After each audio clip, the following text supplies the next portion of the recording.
حقا وارزقنا اتباعه وارنا الباطل باطلا وارزقنا اجتنابه آمین یا رب العالمین۔ اس دعا کے ساتھ کہ آج صبح سے لے کر ابھی تک جو کچھ بھی ہم نے سنا ہے، اللہ رب العزت اس میں سے تمام خیر کی باتیں ہمارے عمل میں ڈھال دیں۔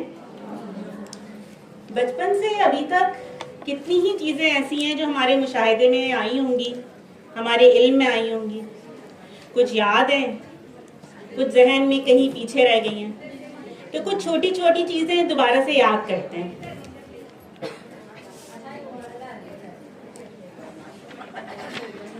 سلائڈ چینج کریں گی، ذرا دیکھیں اسکرین پر آپ کے سامنے کچھ مناظر ہیں۔ ان میں سے ایک منظر ہے کہ جس میں شہد کی مکھیاں جو ہیں وہ شہد بنا رہی ہیں۔ ایک منظر ایسا بھی ہے کہ جس میں چھوٹی چھوٹی چیٹیاں جو ہیں وہ اپنے وزن سے بھاری وزن اٹھا کر ایک جگہ سے دوسری جگہ لے جا رہی ہیں۔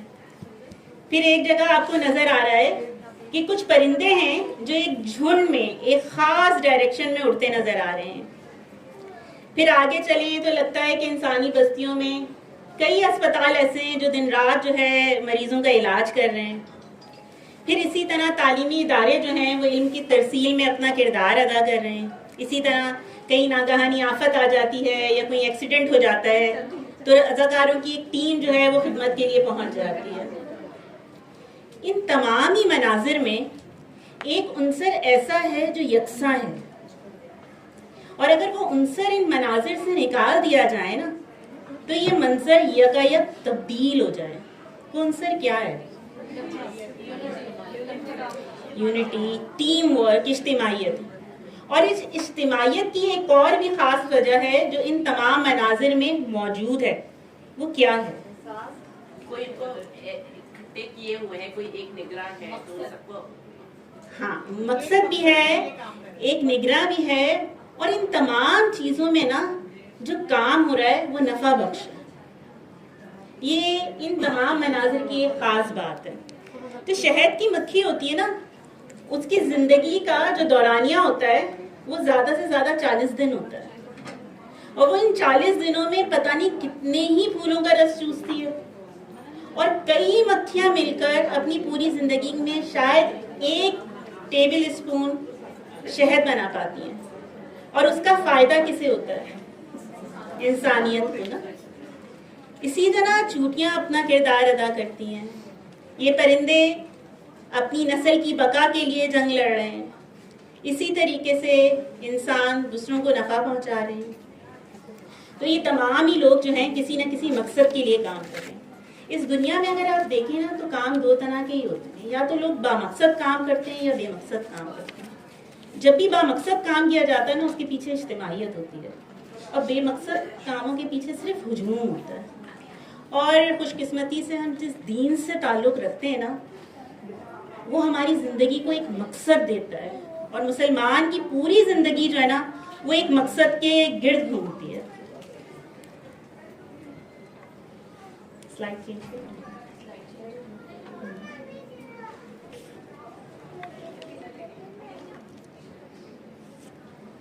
میری زندگی کا مقصد کیا ہے؟ آج صبح سے لے کر ابھی تک ہم نے کتنے ہی پروگرام سنے؟ کیا سمجھ آیا کہ میری زندگی کا مقصد کیا ہے؟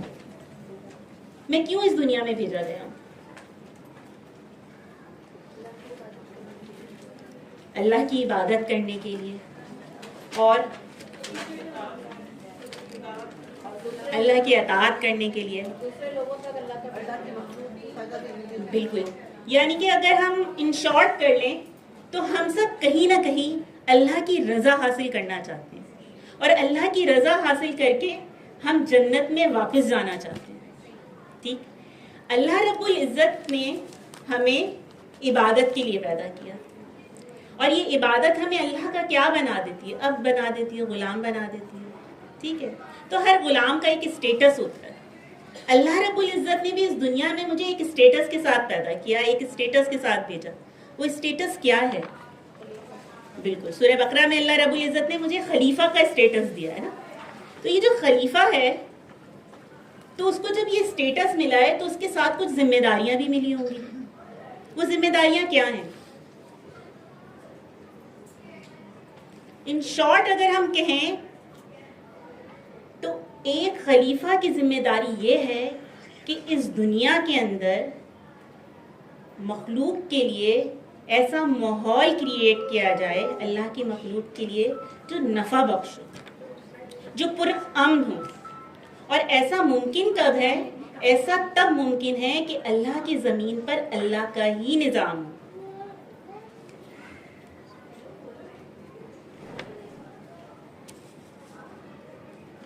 اب جس مقصد کے لیے اللہ رب العزت نے پیدا کیا ہے، میری پوری زندگی اسی کے گرد گھومنی چاہیے. جس طرح شاعر کہتے ہیں نا، میری زندگی کا مقصد تیرے دین کی سرفرازی، میں اسی لیے مسلمان، میں اسی لیے نمازی. آج صبح سے سب سے پہلے رفت بہن نے ہمارے سامنے جو نیکی کا تصور دیا قرآن و سنت کے لینس کے ساتھ، وہ کیا تھا؟ اس میں ان شارٹ ہمیں یہی بات سمجھ آئی نا کہ ہم نے کیا کرنا ہے، اللہ رب العزت سے ایک تعلق بلڈ کرنا ہے، حقوق اللہ کی ادائیگی کرنی ہے. وہ حقوق اللہ کی ادائیگی میرے دل میں کیا کر رہی ہے؟ وہ نور پیدا کر رہی ہے کہ جس کے ذریعے میں اللہ کی مخلوق یعنی کہ حقوق العباد کی ادائیگی کر کے معاشرے میں کیا پھیلا رہی ہوں؟ نور پھیلا رہی ہوں. پھر اس کے بعد ہم نے سیکھا کہ یہ فریضہ جو ہے یہ اتنا مشکل ہے، یہ اکیلے تو نہیں ادا کیا جا سکتا. اور پھر وہی فاطمہ والی بات کہ اگر میں جنت میں اکیلی چلی جاؤں اور میرے پیارے پیچھے کہیں رک جائیں تو پھر کیا مزہ. آج دنیا میں جب ہم اپنے کسی پیارے کو رخصت کرتے ہیں تو جنہوں نے اپنے پیاروں کو رخصت کیا ہے وہ سب اس درد سے بہت اچھی طرح سے واقف ہوں گے کہ ہم ان کی جدائی پر کس قدر غمگین ہوتے ہیں. لیکن آپ سوچیں، یہ جدائی جو ہوتی ہے نا، یہ تو عارضی ہوتی ہے. آج یا کل ہم نے بھی جا کر انہی سے ملنا ہے، لیکن ہم وہاں جائیں اور ہمیں پتہ چلے کہ اب یہ جدائی عارضی نہیں دائمی ہو گئی ہے. ان میں سے کوئی جنت میں ہے اور کوئی اللہ نہ کرے دوسری جگہ ہے. تو پھر یہ جدائی تو ہمیشہ کے لیے ہو گئی نا. تو کیا ہی بات ہے کہ آج ہی ہم اس جدائی کے لیے فکر مند ہو جائیں اور اس کے لیے کوششیں شروع کر دیں. پھر اس کے بعد اس کوشش کے اندر ہمارا کردار کیسا ہونا چاہیے، اس کے لیے عذرا جی نے ہمیں کتنے اچھے طریقے سے ساری چیزیں ڈسکرائب کی. انہوں نے بتایا کہ سب سے پہلے تبدیلی تو ہم نے اپنے اندر ہی پیدا کرنی ہے نا. جب ہم اپنے اندر تبدیلی پیدا کریں گے جبھی ہم دوسرے کے اندر تبدیلی پیدا کرنے کے لیے کچھ کہنے کے قابل بھی ہوں گے. لیکن یہاں اس بات کو سمجھ لینا بہت ضروری ہے، یہ کام ساتھ ساتھ چلنا ہے. ہم سب نہیں جانتے کہ کب ہماری وقت سفر لپیٹ دیا جائے اور ہمارا بلاوا آ جائے. تو ایسا نہ ہو کہ میں انتظار ہی کرتی رہوں کہ میرے اندر تبدیلی آئے، میرے اندر تبدیلی آئے، اور پھر میں اپنا اصل فریضہ بھول بیٹھوں. تو ہم نے یہ دونوں کام ساتھ ساتھ کرنے ہیں. اپنی تربیت بھی ساری زندگی کرتے رہنا ہے اور دوسروں کی تربیت کے لیے بھی فکر مند رہنا ہے. اور پھر جس طرح عذرا باجی نے کہا کہ بات جو ہے وہی اثر کرتی ہے جو دل سے نکلے. اور دل سے کس کی بات نکلتی ہے؟ جس کے دل میں لوگوں کے لیے کیا ہو؟ خیر خواہی ہو. تو ہم سب نے عبداللہ بننا ہے، لیکن اس عبداللہ بننے کے لیے ہمیں کوشش کرنی ہوگی. پھر اس کے بعد جو ہے افروز بہن نے ہمیں کئی اسٹوریاں سنائیں. اور پھر وہی جس طرح افروز بہن نے کہا کہ قرآن کا 1/3 حصہ جو ہے وہ کہانیوں پر مبنی ہے. اور یہ ہمیشہ سے ہے کہ ہمیں اپنے بچوں کو کچھ بھی سکھانا ہوتا ہے نا تو ہم کہانی کے ذریعے سکھا دیتے ہیں. ان کو اخلاق سکھانا ہوتا ہے تو کوئی مورل اسٹوری اس طرح کی سناتے ہیں جس میں اخلاقیات کی بات کی جا رہی ہو. سچ بولنا سکھانا ہوتا ہے تو کوئی ایسی کہانی سنا دیتے ہیں جس میں سچ کی اہمیت ہو. تو بالکل اسی طرح ہر عمر میں ہمارے لیے قرآن میں بیان کی گئی کہانیوں میں کوئی نہ کوئی سبق ہے. پھر ہم دیکھتے ہیں کہ ابھی ہم کچھ عرصہ ہی گزرا ہے کہ دورہ قرآن سے گزرے ہیں. اور اس دورہ قرآن کی خاص بات کیا تھی کہ اس کے اندر ہم نے اپنے لیے کچھ گول، کچھ مقاصد طے کیے تھے کہ جب ہم قرآن سے گزریں گے تو اپنے لیے عمل کی کچھ باتیں لیں گے. اور مقاصد میں سے ایک مقصد یہ بھی تھا کہ ہم انفرادیت سے اجتماعیت تک کا سفر کریں گے. اللہ رب العزت نے جب مسلمانوں کے لیے قرآن میں نام لیے نا، جب مخاطب کیا ہے ہمیں، تو بڑے پیارے پیارے نام لیے. جیسے اللہ رب العزت نے ہمیں مسلمین کے لقب سے بلایا، کہیں ہمیں مومنین کہا، کہیں عبد الرحمن کہا، کہیں کچھ کہا، کہیں کچھ کہا، کہیں یا ایھا الذین آمنوا ہی کہا. تو یہ تمام نام اگر ہم دیکھیں نا تو ان سب میں جمع کا صیغہ ہے. اور پھر ہم دیکھیں کہ سورہ آل عمران کی آیت نمبر 110 میں اللہ رب العزت ہمیں کس نام سے پکارتے ہیں، کیا لقب دیتے ہیں، کس لقب سے پکارتے ہیں؟ کنتم خیر امہ، یعنی کہ تم وہ امت ہو جو بہترین ہے. لیکن یہ بہترین امت کا لقب کیا ایسا ہی مل جائے گا؟ تو آگے ڈیفائن بھی کرتے ہیں نا کہ کیوں تم بہترین امت ہو. تم اس لیے بہترین امت ہو کیونکہ تم کیا کرتے ہو؟ تامرون بالمعروف کرتے ہو وتنہون عن المنکر کرتے ہو، اور کیا کرتے ہو؟ تؤمنون باللہ، اللہ پر ایمان لاتے ہو. لیکن یہ تینوں ہی کام جو ہیں وہ اجتماعیت کے ساتھ ہیں، انفرادی نوعیت کے نہیں ہیں. پھر اس کے بعد اللہ رب العزت سورہ صاف کی آیت نمبر 4 میں ہمیں فرماتے ہیں بنیان مرصوص، یعنی کہ سیسا پلائی ہوئی دیوار. اور یہ سیسا پلائی ہوئی دیوار کیا ہے، کس طرح بن جاتی ہے؟ ایک دوسرے کا ساتھ دے کر، ایک دوسرے کی ڈھال بن کر. پیارے نبی صلی اللہ علیہ وآلہ وسلم کی ایک حدیث ہے جس میں آپ صلی اللہ علیہ وسلم نے فرمایا ایک مسلمان دوسرے مسلمان کے لیے ایک عمارت کی مانند ہے جس کی ایک اینٹ دوسری اینٹ کو مضبوط کرتی ہے. ہم سب جانتے ہیں کہ ایک اکیلی اینٹ جو ہوتی ہے نا وہ ٹھوکریں کھاتی ہے، لیکن جب اس اینٹ کو اٹھا کر دیوار میں چن دیا جاتا ہے تو وہ معتبر ہو جاتی ہے. آج ذرا امت کا حال تو دیکھیے کہ آج دنیا کے جو حالات ہیں وہ کس نہج پر پہنچ چکے ہیں. کیا ہم بکھرے ہوئے تاروں کی طرح نہیں ہو گئے؟ ہر تارے کے پاس اللہ رب العزت نے کوئی روشنی رکھی ہے. کسی کے پاس تیل ہے، کسی کے پاس اسلحہ ہے، کسی کے پاس افرادی قوت ہے، کسی کے پاس مال کی کثرت ہے، کسی کے پاس رزق کی کثرت ہے. مگر اس کے باوجود بھی ہم کیا ہیں؟ اس اکیلی اینٹ کی طرح ٹھوکریں کھا رہے ہیں. اگر یہی تمام اینٹیں مل جائیں اور ایک دیوار کی شکل اختیار کر لیں، یہی بکھرے تارے مل جائیں اور خورشید مبیں بن جائے تو کون ہے جو اس سورج کے سامنے ٹھہر سکے؟ کہنے کو بہت ساری باتیں ہیں، مگر بات وہی اچھی، نصیحت وہی اچھی جو عمل میں ڈھل جائے. اب سوال یہ پیدا ہوتا ہے کیا اجتماعیت اختیار کرنا ضروری ہے؟ ہم انفرادی طور پر بھی تو علم سیکھ رہے ہوتے ہیں، ہم انفرادی طور پر بھی تو اپنی بچوں کی تربیت کر رہے ہیں، ہاں ہم انفرادی طور پر بھی تو اپنے گھروں میں عبادت کر رہے ہیں. تو پھر اجتماعیت سے جڑنا کیوں ضروری ہے؟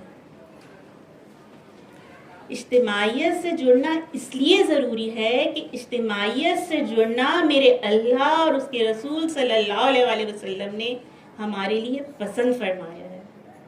پھر اس کا حکم بھی دیا ہے، اور اس کو حکم دینے کے ساتھ بتایا گیا ہے کہ اس میں برکت بھی ہے، اس میں رحمت بھی ہے، اور پھر کیا ہے؟ اس میں ہمارے لیے حفاظت بھی ہے.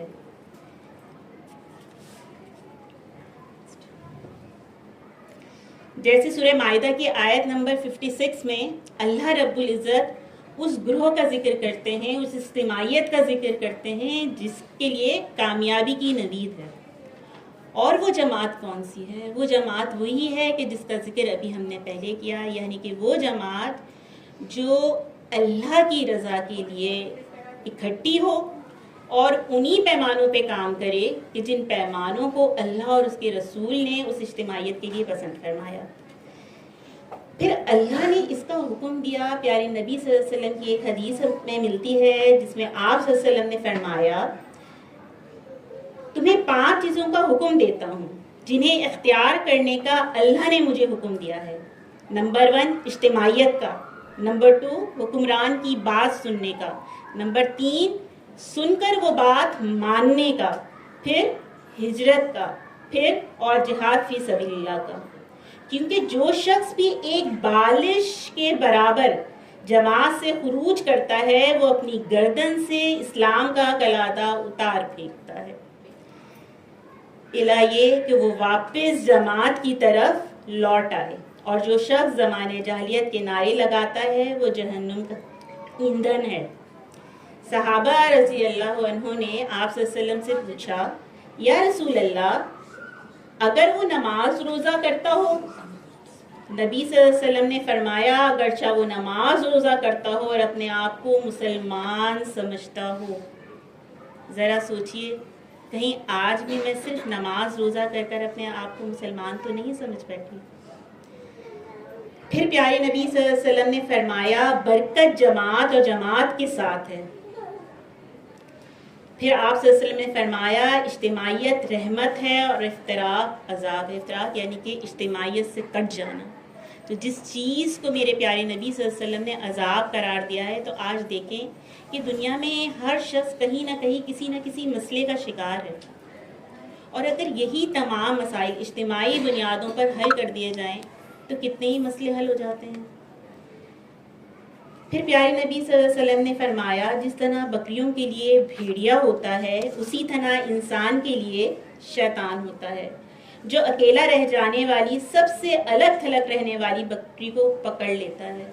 تو پیاری بہنوں، ہمارا دشمن بھی تو کس قدر طاقتور ہے نا، بھیڑیے سے بھی زیادہ طاقتور ہے. تو پھر سوچیں کہ تنہائی میں کس قدر اندیشہ ہے کہ وہ ہمیں پکڑ ہی نہ لے.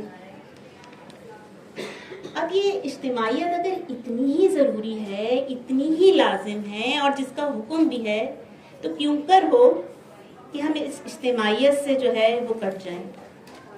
اب جب ہم جان چکے ہیں کہ یہ اجتماعیت ہمارے لیے اتنی ہی ضروری ہے اور ہم اس سے جڑے بھی رہنا ہے، تو پھر دیکھتے ہیں کہ یہ اجتماعیت ہمارے اندر کس طرح سے مثبت رویے پیدا کرتی ہے، مثبت خصوصیات پیدا کرتی ہے، ہمیں کیسے تبدیل کرتی ہے. کہنے کو تو اس میں بہت سی چیزیں ہیں، اور جب انسان اجتماعیت سے جڑتا ہے تو ہر روز کوئی نئی چیز سیکھتا ہے. لیکن کچھ چیزیں ایسی ہیں تو اجتماعیت کے ساتھ جڑتے ہی کچھ ہی عرصے میں نظر آنی شروع ہو جاتی ہیں. وہ کیا ہیں؟ ایمان مضبوط کر دیتی ہے. ایمان کیسے مضبوط کر دیتی ہے؟ جس طرح ہم نے قرآن میں بھی پڑھا نا، ابھی دورہ قرآن سے ہم لوگ گزرے ہیں، کہ جب اللہ کے بندوں کے سامنے اس کی آیات پڑھی جاتی ہیں تو کیا ہوتے ہیں، ان کے دل کانپ اٹھتے ہیں. جب ہم اجتماعیت سے جڑتے ہیں تو قرآن کلاسز اٹینڈ کرتے ہیں، احادیث سنتے ہیں، سنت سے واقفیت ہوتی ہے ہماری. پھر کیا ہوتا ہے، ایک صالح اجتماعیت ہمیں نصیب ہوتی ہے. تو یہ تمام چیزیں کیا کرتی ہیں، اور جب نیکی کا صحیح تصور ہمارے سامنے آتا ہے تو یقیناً ہمارا ایمان مضبوط ہوتا ہے. پھر اس کے بعد دل کے زخم ٹھیک کرتی ہے. کیسے دل کے زخم ٹھیک ہو جاتے ہیں؟ آج اگر آپ کسی بھی شخص کے ساتھ بیٹھیں نا تو اس کا پہلی بات یہی ہوگی کہ وہ یا تو کسی قسم کی جسمانی بیماری کا شکار ہے یا کسی قسم کی ذہنی بیماری کا شکار ہے. یہ بیماریاں آج اتنی عام کیوں ہو گئی ہیں؟ ان کی ایک بڑی وجہ جو ہے نا وہ دل کا روگ ہے. اور یہ جو دل کا روگ ہے نا وہ بعض اوقات ہجوم میں اور بڑھ جاتا ہے. اس کی وجہ کیا ہوتی ہے کہ انسان جو ہے لوگوں کے درمیان ہوتے ہوئے بھی اپنے آپ کو تنہا محسوس کرتا ہے. لیکن ایک صالح اجتماعیت جو ہوتی ہے نا آپ کو ایسے کان دے دیتی ہے جو آپ کے دل کے درد سن لیں، آپ کو ایسا ساتھ دے دیتی ہے، آپ کو ایسا سہارا دے دیتی ہے جو آپ کے دکھی دلوں کو تھام لے. ہماری قرآن کلاس کی ساتھی، بزم گل، ایم ایس ایف کے پروگرام، فیملی پروگرامز، یہ تمام وہ چیزیں ہیں جو ہمیں صالح اجتماعیت اختیار کرنے کی دعوت دیتے ہیں اور ہمیں ایسے لوگوں کا ساتھ دیتے ہیں جو اللہ کی رضا کے لیے ہم سے محبت رکھتے ہیں، کسی دنیاوی غرض کے لیے محبت نہیں رکھتے. اور اللہ کی رضا کے لیے محبت رکھنا کوئی چھوٹی بات ہے. یہ اتنی بڑی بات ہے، اتنی بڑی خصوصیت ہے کہ جو روز محشر ہمیں عرش کا سایہ عطا کرے گی. پھر یہ اجتماعیت اور کسی قسم کی تبدیلی پیدا کرتی ہے، یہ غلطیوں سے بچاتی ہے. جب ہم صالح لوگوں کا ساتھ اختیار کرتے ہیں نا تو پھر ہماری اصلاح ہونا شروع ہو جاتی ہے. ہمیں روک دیا جاتا ہے, ہمیں بعض اوقات ٹوک دیا جاتا ہے, اچھا مشورہ دیا جاتا ہے, ہمیں ایسی آنکھیں اور ہاتھ عطا ہو جاتے ہیں جو ہمارے دل کے برتن کو ہمیشہ مانجتے رہتے ہیں. پھر کیا ہوتی ہے, عبادات آسان ہو جاتی ہے. قرآن کلاس کے اندر ہم بعض اوقات 1.5 گھنٹہ بیٹھ کے تفسیر سن رہے ہوتے ہیں, قرآن سن رہے ہوتے ہیں, اور ہمیں وقت گزرنے کا اندازہ بھی نہیں ہوتا نا. اجتماعی دعائیں, تربیتی پروگرامز, آج دیکھیں نا صبح سے کتنا وقت ہوا, ہم نے کتنے ہی پروگرام سنے اور آرام سے سن بھی لیے. یہ اجتماعیت کی برکت ہے کہ جب ہم اجتماعیت کے ساتھ ہوتے ہیں تو نیکی اور عبادت ہمارے لیے آسان ہو جاتی ہے. نمازیں کس قدر آسان ہو جاتی ہیں. ابھی ہم رمضان کے مہینے سے گزرے, اگرچہ وہ ایک انفرادی عبادت لگتی ہے, لیکن کیا کر رہے ہیں, اجتماعی طور پر اسے ادا کر رہے ہیں. عام دنوں میں اکیلے روزہ رکھنا اور سب کے ساتھ مل کر روزہ رکھنا, رمضان میں مصروفیت کا بڑھ جانا اور اس کے باوجود بھی عبادات کا بھی ساتھ میں بڑھ جانا, یہ سب اجتماعیت کے ہی فائدے ہیں. پھر کیا ہوتا ہے کہ اجتماعیت مشکلات کو مشکلات نہیں رہنے دیتی. کیوں نہیں رہنے دیتی؟ مشکلات تو ویسے ہی ہوتی ہیں نا ویسے ہی, لیکن اس کے باوجود بھی ہمیں مشکلات نہیں لگتی. اس لیے نہیں لگتی کیونکہ ہمارے آگے مقصد حیات جو ہے وہ اتنا عظیم رکھ دیا جاتا ہے کہ اب آنے والی مشکلات اس کے سامنے کیا لگتی ہیں, چھوٹی محسوس ہوتی ہیں. ایک شخص اپنی بیماری کی وجہ سے بہت پریشان ہے, ایک مائی لے لیں, لیکن اچانک سے اس کے بچے کی طبیعت خراب ہو جاتی ہے. کیا ہوتا ہے, وہ اپنی بیماری بھول کے فوراً کیا ہو جاتی ہے, اپنے بچے کے لیے کھڑی ہو جاتی ہے, اس میں ہمت آ جاتی ہے, اس میں ول پاور آ جاتی ہے. بالکل یہی بات ہو جاتی ہے کہ جب ہمیں اپنی آخرت کی فکر لگ جاتی ہے نا, تو یہ دنیا کے غم ہمیں کوئی غمی محسوس نہیں ہوتے. پھر کیا ہوتا ہے کہ اجتماعیت میرے اندر سے میں کو مار کے ہمیں کیا دیتی ہے, ہمارے اندر ہم کو جنم دیتی ہے. اور یہ جو میں مرتی ہے نا, تو ساتھ ہی میرا غرور بھی مرتا ہے, میرا تکبر بھی مرتا ہے. اور یہ وہ دونوں چیزیں ہیں جو جنت کی راہ میں ایک بڑی رکاوٹ ہے. اور پھر کیا ہوتا ہے کہ ہم دوسرے کی رائے کو, دوسرے کی ذات کو اہمیت دینا شروع کرتے ہیں. اور جب ہم دوسرے کی رائے کو اور ذات کو اہمیت دینا شروع کرتے ہیں تو ہماری اخلاق میں بہتری آتی ہے. اور اخلاق کی بہتری کیا ہے, جنت میں لے جانے والے عناصر میں سے ایک عنصر.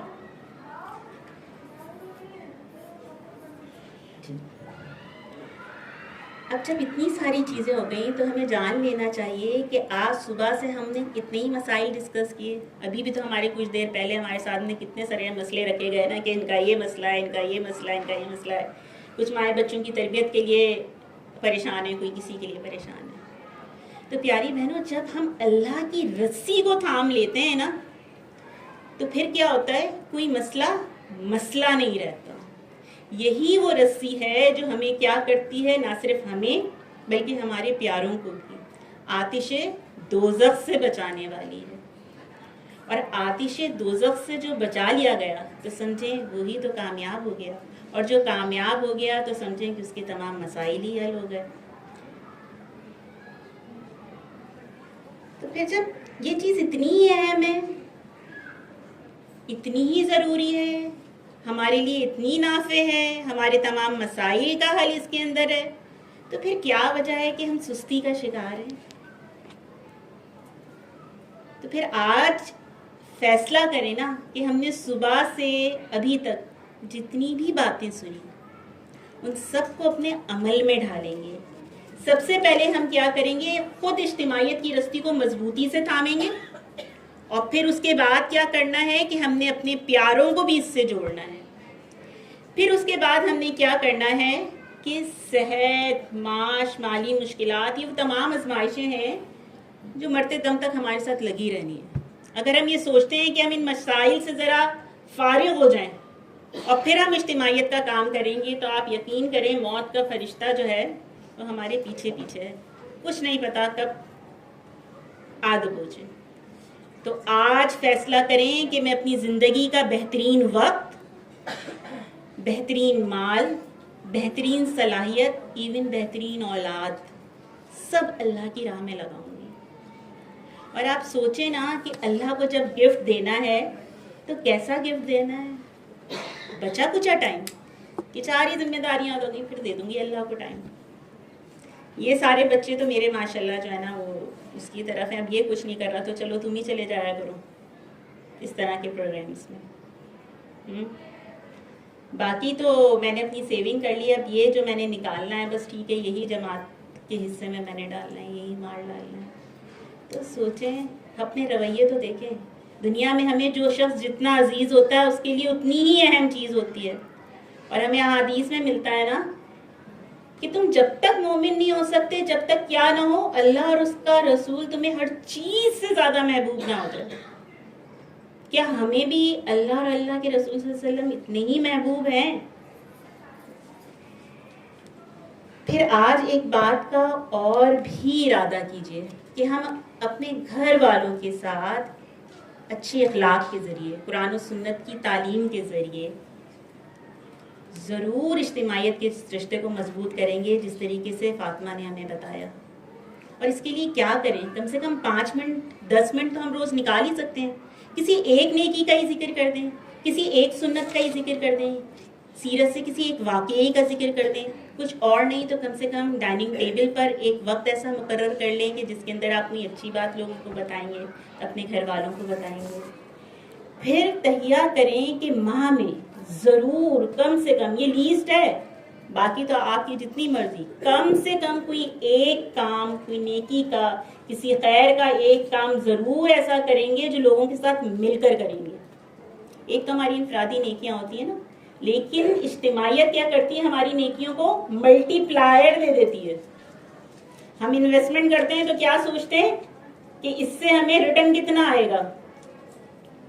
تو نیکی کرتے ہوئے بھی اس بات کا خیال رکھیں. پھر کیا؟ پھر آئیں دعا کرتے ہیں. کیا دعا کرتے ہیں اللہ سے؟ اللہ سے دعا کرتے ہیں کہ اللہ رب العزت ہمیں اس دنیا میں صالحین کے ساتھ رکھے، صالحین کے ساتھ اٹھائے، اور آخرت میں بھی کیا کرے؟ ان صالحین کے ساتھ جنت میں داخل کرے. آمین یا رب العالمین. جزاک اللہ خیر نادیہ. ابھی نادیہ بہن نے جس طرح ہمیں بتایا کہ اجتماعیت جو ہے اس سے جڑنا بے حد ضروری ہے، اور قرآن میں بھی اللہ تعالیٰ فرماتے ہیں کہ تم سب مل کر اللہ کی رسی کو مضبوطی سے تھام لو اور تفرقہ میں نہ پڑو.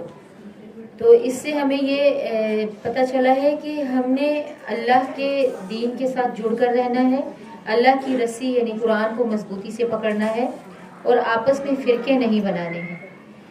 اب میں آپ کے سامنے اپنی بہت ہی محترم بہن اور پیاری ساتھی مریم معین کو دعوت دیتی ہوں کہ وہ آپ کے سامنے اختتامی کلمات رکھیں گی. تو تشریف لائیے مریم معین بہن.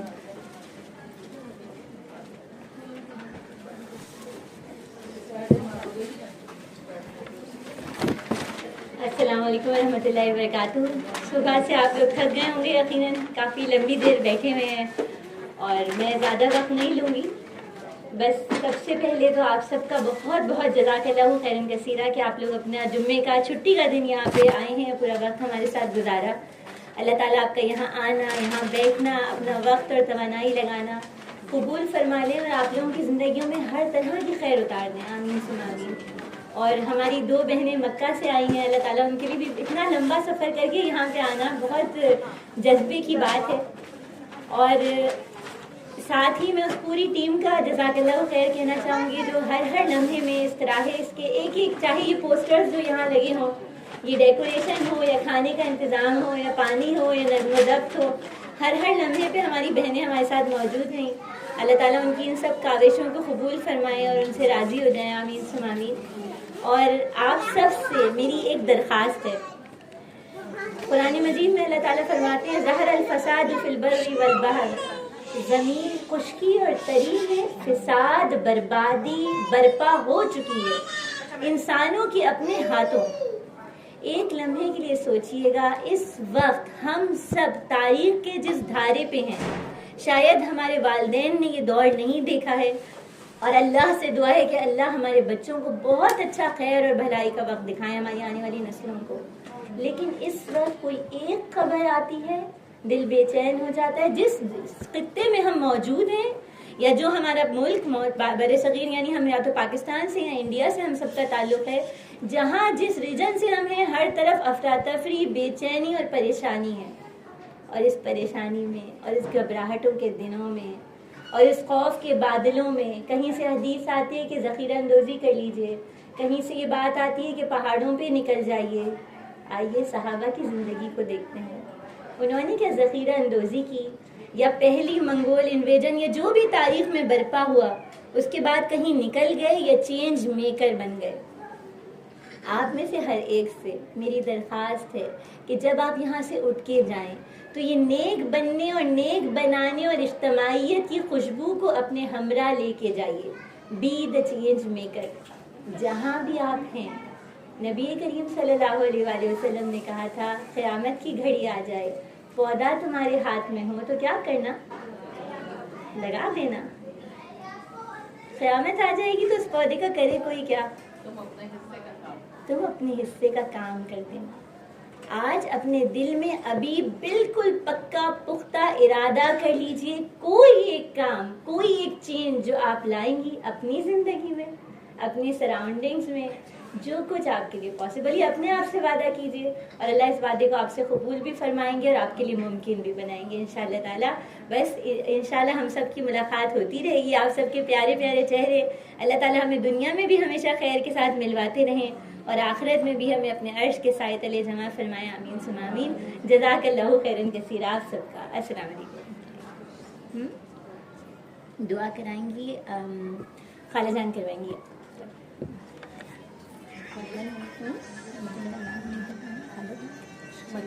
میں دعا کے لیے دعوت دیتی ہوں خالہ جان کو. ڈائریکٹ بات دے دیں.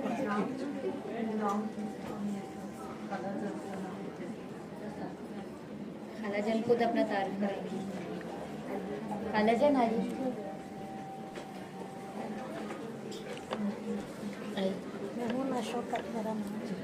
ہماری خالہ جان کا نام ہے میمونہ شوکت. السلام علیکم ورحمۃ اللہ وبرکاتہ. اللہم صلی علی محمد وعلی آل محمد کما صلیت علی ابراہیم وعلی آل ابراہیم انک حمید مجید. اللہم بارک علی محمد وعلی آل محمد کما بارکت علی ابراہیم وعلی آل ابراہیم انک حمید مجید. بسم اللہ الرحمن الرحیم. الحمد للہ رب العالمین الرحمن الرحیم مالک یوم الدین. ایاک نعبد و ایاک نستعین. اہدنا الصراط المستقیم اہدنا الصراط المستقیم صراط الذین انعمت علیہم غیر المغضوب علیہم ولا الضالین. آمین. یا رب لک الحمد کما ینبغی لجلال وجہک وعظیم سلطانک. ربنا آتنا فی الدنیا حسنۃ وفی الآخرۃ حسنۃ وقنا عذاب النار. رب ارحمہما کما ربیانی صغیرا. رب ارحمہما کما ربیانی صغیرا. ربنا هب لنا من ازواجنا وذرياتنا قرة اعين واجعلنا للمتقين اماما. رب هب لي من الصالحين. رب لا تذرني فردا وانت خير الوارثين. ربنا لا تؤاخذنا ان نسينا او اخطانا. ربنا ولا تحمل علينا اصرا كما حملته على الذين من قبلنا. ربنا لا تحملنا ما لا طاقة لنا به واعف عنا واغفر لنا وارحمنا أنت مولانا فانصرنا على القوم الكافرين. لا إله إلا الله الحليم الكريم. سبحان الله رب العرش العظيم والحمد لله رب العالمين.